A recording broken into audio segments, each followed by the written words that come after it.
Si Gary Valenciano, kilala bilang Mr. Pure Energy, ay kinailangang itigil ang kanyang concert na pinamagatang Pure Energy, One More Time, noong Biyernes ng gabi, Disyembre 20, 2024 dahil sa mga isyung pangkalusuga.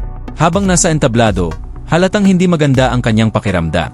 Inihayag niya sa mga manonood na hindi na niya kayang ipagpatuloy ang performance sa kabila ng matinding paghahanda para sa event.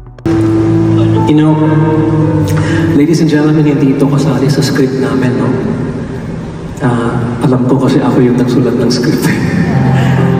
But, I don't know if I can finish this show tonight. But what I want to do is I want to do the songs that I know can speak into your hearts. It breaks my heart to know that we have prepared so much for all of you.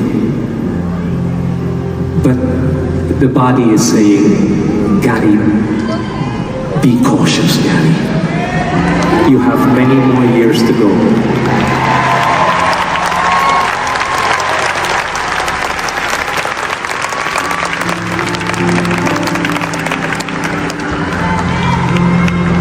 Pagkatapos ng anunsyo, tinulungan siya ng mga medical na tauhan palabas ng entablado. Ang kanyang asawa, si Angeli Pangilinan, ay nagbigay ng update sa mga tagahanga na si Gary ay unti-unting bumubuti matapos makaranas ng dehydration. Ayon pa sa kanya, ilang beses nagsuka si Gary noong araw na iyon at mas kailangang mag-ingat dahil siya ay may type 1 diabetes.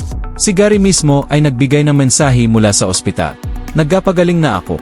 May mga mabubuting tao na nag-aalaga sa akin. Magiging okay din ako. Huwag kayong mag-alala. Pagpalain kayo ng Diyos.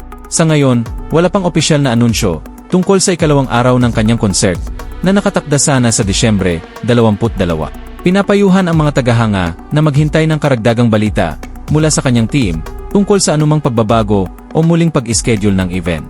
Kitang-kita ang dedikasyon ni Gary sa kanyang sining, ngunit mahalaga rin ang kanyang kalusugan. Hinikayat ang mga tagahanga na ipagdasal ang kanyang mabilis na pagaling at magpadala ng positibong mensahe. Para sa karagdagang detalye tungkol sa kanyang mga saloobin tungkol sa karera at plano sa hinaharap, mag-subscribe po sa ating channel for more update.